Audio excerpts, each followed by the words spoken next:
خیر میں نے اپنی رفتار میں مسلسل چلنا شروع کر دیا، مگر پیچھا کرتی آہٹ مسلسل سنائی دے رہی تھی۔ ایک دم سے میرے ذہن میں اپنے ابو کی بات آ گئی کہ اگر اس طرح محسوس ہو تو کبھی پیچھے مڑ کر نہ دیکھنا۔ یہ خیال آتے ہی میں نے اپنی رفتار اور تیز کر دی اور دل میں آیت الکرسی کا ورد شروع کر دیا۔ جلد ہی میں اپنے گھر پہنچ گیا، مگر میری حالت کافی خراب ہو رہی تھی۔ جنوری کی سرد شام تھی اور میرا جسم پسینے میں شرابور تھا۔ مجھ پہ کپ کپی طاری تھی۔ میں فوراً اپنے بستر میں گھس گیا۔ بس لیٹنے کی دیر تھی، مجھ پر غنودگی طاری ہو گئی اور جلد ہی میں نیند کی وادی میں پہنچ گیا۔ ابھی مجھے سوئے ہوئے تھوڑی دیر ہی گزری تھی کہ اچانک مجھے اپنی چرپائی زور زور سے ہلتی ہوئی محسوس ہوئی۔ میں ایک دم سے نیند سے بیدار ہوا اور کمبل منہ سے ہٹایا، لیکن کمرہ خالی دیکھ کر میرا دل خوف سے بھر گیا اور میں نے ایک بار پھر آیت الکرسی کا ورد شروع کر دیا۔ مجھ پہ دوبارہ نیند طاری ہونے لگی کہ کبھی اچانک مجھے ایک زوردار جھٹکا لگا، جیسے کسی نے مجھے جھنجھوڑا ہو۔ خوف کے باعث میرے منہ سے چیخ نکل گئی، حالانکہ کمرہ بالکل خالی تھا۔ اچانک میری نظر سامنے والی دیوار پر پڑی تو مجھے ایک سایہ دکھایا دیا، جسے دیکھ کر میرا جسم زور زور سے کانپنے لگا۔ میں نے آیت الکرسی پڑھنے کی کوشش کی، مگر خوف کی وجہ سے منہ سے آواز نہیں نکل رہی تھی۔ دماغ نے جیسے کام کرنا چھوڑ دیا تھا۔ وہ سایہ میرے قریب آ رہا تھا۔ جب وہ میرے بالکل قریب آ گیا تو میرے دماغ میں فوراً یہ بات آئی، کیوں نہ میں اپنے بھائی جن کو یاد کروں، کیونکہ ایک بار ابو نے مجھے کہا تھا، جب بھی تمہیں ڈر لگے یا کوئی مشکل پیش آئے تو اپنے بھائی جن کو یاد کر لینا، اور اس وقت شاید اس سے بڑی مشکل کوئی اور مجھے نظر نہیں آ رہی تھی۔ میں نے دل ہی دل میں ان کو یاد کرنا شروع کر دیا اور میں نے دیکھا اس سائے کے قریب ایک سفید کپڑے ملبوس بزرگ آئے ہیں اور انہوں نے اس سائے کو زوردار تھپڑ مارا۔ وہ سایہ زوردار چیخ کے ساتھ غائب ہو گیا اور بھائی جن بھی ساتھ ہی غائب ہو گئے۔ اس سے پہلے میں نے کبھی بھائی جن کو نہیں دیکھا تھا۔ بہرحال پھر مجھے نیند نہ آئی۔ رات میں نے جاگ کے گزاری، صبح کو نماز ادا کی اور اللہ تعالیٰ کا شکر ادا کیا۔ پھر یہ واقعہ میں نے ابو کو سنایا تو مجھ کو خوب ڈانٹ پڑی۔ پھر ابو نے مجھے پیار سے سمجھایا کہ ابھی تمہیں ان کاموں کی اجازت نہیں، اور اگر تم کرو گے تو آیت الکرسی کا حصار ضرور کرنا، لیکن تم نے نہیں کیا۔ یہ سب تو تمہارے ساتھ ہونا ہی تھا۔ آج بھی میں یہ سوچتا ہوں کہ اگر اس رات بھائی جن نہ آتے تو کیا ہوتا۔ اس کے ساتھ آپ کو دوسری کہانی سناتی ہوں، جو کہ ایک اسکول کے حوالے سے ہے اور یہ ایک اسیبی اسکول کے نام سے مشہور ہے۔ آج میں آپ کو ایک ایسے اسکول کے بارے میں بتانے جا رہا ہوں جو بے حد عجیب تھا۔ میں ایک پرائیویٹ اسکول میں ٹیچر ہوں اور کافی اسکولز میں پڑھا چکا ہوں، اور اسکول میں میرا پہلا دن تھا۔ مجھے پہلے دن ہی سے اسکول تھوڑا عجیب سا لگا، لیکن میں خاموشی سے اپنا کام کرتا رہا۔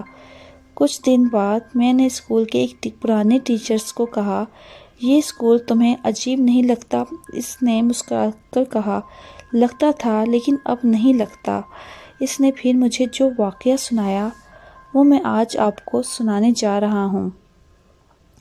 یہ اسکول ان تمام خوبصورت عمارتوں میں سے ایک ہے اور نرسری سے لے کر 8ویں جماعت تک تھا۔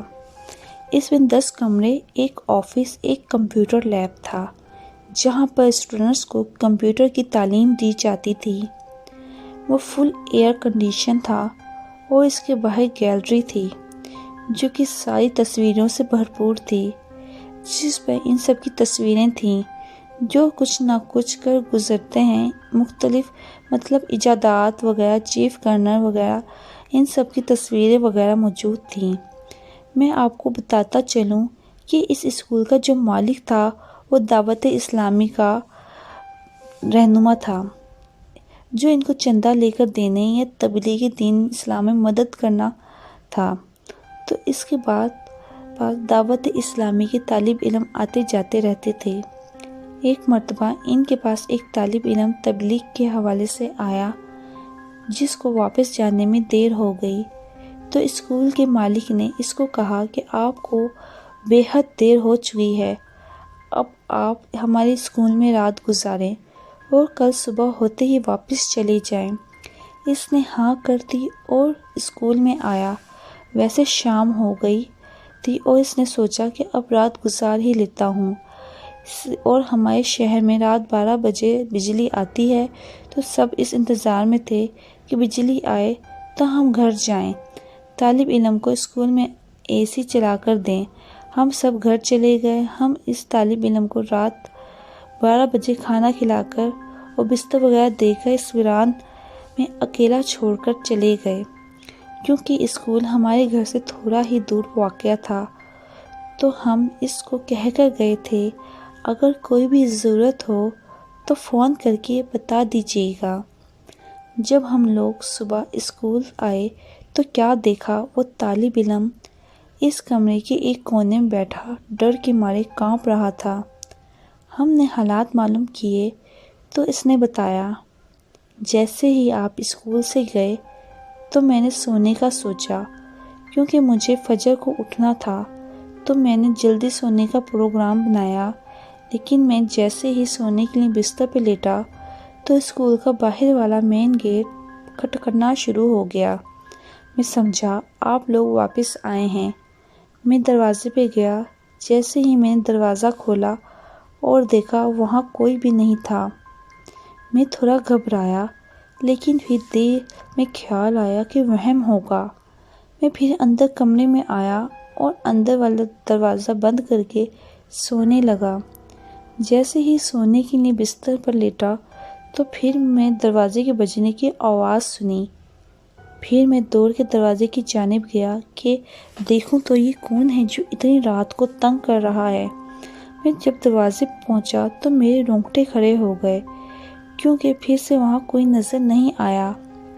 اب میں جان گیا تھا کہ کچھ نہ کچھ تو گڑبڑ ہے۔ میں اب بھی ڈر رہا تھا اور سوچ رہا تھا کہ ہو سکتا ہو میرا وہم ہو۔ اس طرح دل کو تسلی دیتے ہوئے میں اپنے کمرے میں داخل ہوا اور بستر پہ لیٹنے لگا۔ جیسے ہی لیٹنے کے لیے بستر پہ لیٹا تو پھر دروازہ بجا، لیکن اب کی باہر والی گیٹ نہیں کھٹکا تھا، بلکہ اور نہ ہی اسکول کے کسی اور کمرے کا دروازہ، بلکہ اب کی بار ٹھیک میرے کمرے کا دروازہ کھٹکا۔ میں دنگ رہ گیا کہ اس اسکول میں میرے سوا اور کوئی نہیں، تو یہ دروازے پہ کون ہے؟ یا میرے دل کی دھڑکن تیز ہو گئی اور میں ڈر کے مارے ورد کرنے لگا۔ میں نے ہمت کی اور دروازہ کھولنے کے لیے آگے بڑھا۔ جیسے ہی میں نے دروازہ کھولا، میری تو روح کانپ اٹھی۔ گیلری میں جتنی بھی تصاویر لگی ہیں، سب کرنل، جنرل یا بڑے لوگ، جن میں کچھ تو حیات تھے لیکن زیادہ تر وفات پا چکے تھے، وہ سب زندہ ہو کر میرے سامنے کھڑے تھے اور مجھے کہہ رہے تھے، باہر نکلو، ہمیں تم سے بات کرنی ہے۔ میں نے جلدی سے دروازہ اندر سے لاک کر دیا، لیکن دروازہ خود بخود کھل گیا اور وہ سب مجھے گھسیٹ کر باہر لے گئے اور پتہ نہیں کیا پڑھنے لگے۔ میں خوف کے مارے بے ہوش ہو گیا، لیکن میں جب ہوش میں آیا تو پھر کوئی بھی دکھائی نہیں دیا۔ میں نے اپنا موبائل بے حد تلاش کیا، لیکن نہ ملا۔ مجھے اس قدر خوف طاری تھا کہ پوری رات ایک کونے میں بیٹھ کے میں نے گزار دی اور وہاں سے ہلنے کی کوشش نہیں کی۔ اب بس یہ انتظار تھا کہ کب صبح ہو اور کب میں اسکول سے نکلوں۔ اس دن کے بعد ہم نے کبھی کسی کو اسکول میں رات کو اکیلے نہ رہنے دیا۔ تو دوستو، یہ تھی ہماری آج کی کہانی۔ اگر کہانی آپ کو اچھی لگی ہو تو لائک کر دیجیے گا اور کمنٹس میں ضرور بتائیے گا، ساتھ ہی ہمارے چینل کو سبسکرائب کر دیجیے گا۔ اس کے ساتھ ہی انیکا وائس کو اجازت دیجیے۔ اللہ حافظ۔